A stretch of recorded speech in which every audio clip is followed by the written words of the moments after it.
Bonsoir à tous, bienvenue dans C'est contre loup. On commence par la sécurité des JO face à la menace terroriste. Anne Hidalgo, bonsoir. Oui, bonsoir. Je suis encore à Dubaï pour la COP28. J'assiste à une course de chameaux. Eh ben super. Mais sinon, concernant la sécurité des JO face à la menace terroriste... Ah bah écoutez, en matière de lutte antiterroriste, on ne sera pas prêt. Enfin, Darmanin et Macron ne seront pas prêts. Moi, bien sûr, je le suis. Mais eux, non, nul. Il y aura un attentat par jour pendant les JO. Et ça, à cause d'Emmanuel Macron. C'est la faute du président. Vous êtes très positive, hein? Et c'est pas fini. S'il pleut 3 jours d'affilée avant la cérémonie d'ouverture sur la Seine, le niveau de la Seine va monter et les péniches ne pourront pas passer sous les ponts. La cérémonie sera un désastre, un fiasco. Et on sera la risée du monde entier. Sûrement l'idée encore d'Emmanuel Macron, cette cérémonie sur la Seine. Et on peut savoir pourquoi vous en voulez autant au président? Parce qu'il a fait 58% la présidentielle et moi, 1,7. Je vais être ton pire cauchemar, Emmanuel. Tiens, Rachida Dati, vous avez vu cette info? Après la polémique sur la tour des juges, pas très écologique, l'épreuve de surf serait menacée à Tahiti. Génial. J'espère qu'Hidalgo va retourner 3 mois là-bas pour trouver un nouveau site. Voilà. Ah, vous êtes pour ces voyages maintenant? Je suis pour qu'elle disparaisse longtemps. Voilà. Et quand elle revient, je relance une polémique. Je vous rappelle que je ne peux pas l'avoir en peinture. Contrairement à moi. Elle a de la suite dans les idées. On parle maintenant de la Russie où la Cour suprême a banni le mouvement LGBT pour extrémisme. Les homosexuels et ceux qui défendent leurs droits sont désormais exposés à des peines de prison. Bonsoir Vladimir Poutine, vous devriez avoir honte de persécuter une population.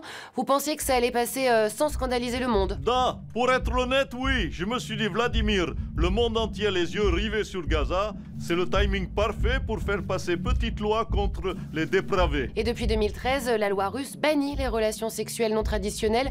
Vous faites quoi de la liberté d'aimer qui on veut? Niet, moi vouloir bon soldat. Les homosexuels, ça fait bon patineur ou bon danseur, mais pas des bons guerriers, allons. Et allez, un cliché homophobe de plus. Mais alors pourquoi vous êtes dans une boîte de nuit gay là? Parce que j'enterre la vie de garçon homo. Mais attention, demain, c'est pas mariage pour tous. Demain, c'est prison pour tous.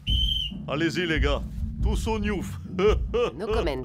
Le magazine Complément d'enquête sur France 2 a pulvérisé son record d'audience avec un numéro consacré à Cyril Hanouna.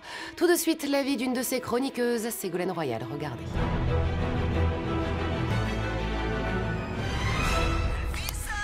Oh, bien joué, Ségolène. À toi, Ségolène. Ségolène Royal, bonsoir. Alors, vous êtes chroniqueuse sur TPMP. Vous avez regardé Complément d'enquête sur Hanouna? Oui?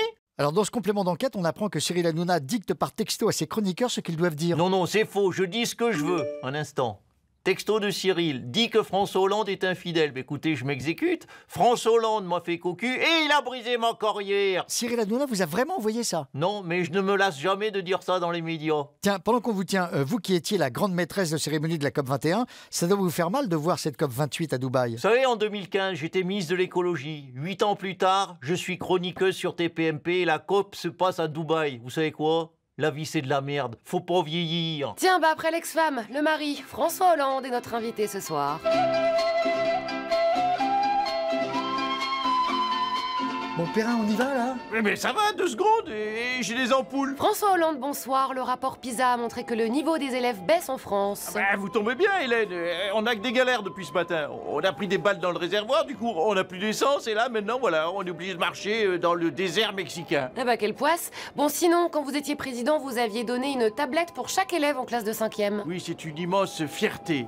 J'ai lancé la révolution numérique à l'école. C'est mon côté américain, entrepreneur américain. Sky is the limit. Oui, sauf qu'une étude parue cette semaine a montré qu'en Espagne, la mise à disposition des tablettes a fait chuter de 7% le niveau des élèves. C'est une cata pour l'attention et la concentration. Hein. Ah oui, merde, la boulette alors. Oui. Vous voulez dire que c'est peut-être à cause de moi que les jeunes sont nuls? C'est quand même pas de bol. Sur le papier, ça avait l'air super, mais bon, on ne peut pas être bon partout non plus. Non, en revanche, mauvais partout, c'est plus réalisable. Eh, je vous en prie, j'ai fait de mon mieux. C'est marrant parce que là, j'ai l'impression que je m'enfonce. C'est pas possible. Normalement, il n'y a pas de sable mouvant dans cette région. Je dois être sur une bande de terrain à meubles. Vous ne vous reposez jamais, vous. Emmanuel Macron, Gabriel Attal a annoncé le retour des redoublements à l'école pour remonter le niveau scolaire. Tout à fait. Après, le problème, c'est que les jeunes Français ne savent ni lire ni écrire à l'âge de 15 ans. Donc les faire redoubler, ok, mais au moins de 9 classes. Et ça va être un beau bordel, du coup. Merci Hollande. Merci François Perrin. Anne Hidalgo, un commentaire? Bah écoutez, je note qu'avec Macron, les jeunes ne sont pas prêts. De toute façon, retenez qu'une chose, avec Macron, on n'est pas prêts. Elle tient son running. Ségolène Royal, le mot de la fin? Oh, texto d'Hanouna. Et n'oublie pas de dire qu'Hollande a été le pire président de la 5e République. Bon, il y va un peu fort, hein, mais qu'est-ce que vous voulez que je vous dise? C'est notre gourou, on a peur de lui, donc je m'exécute. Ah bah oui, vous vous exécutez sous la contrainte, on a bien compris. Allez, salut à tous.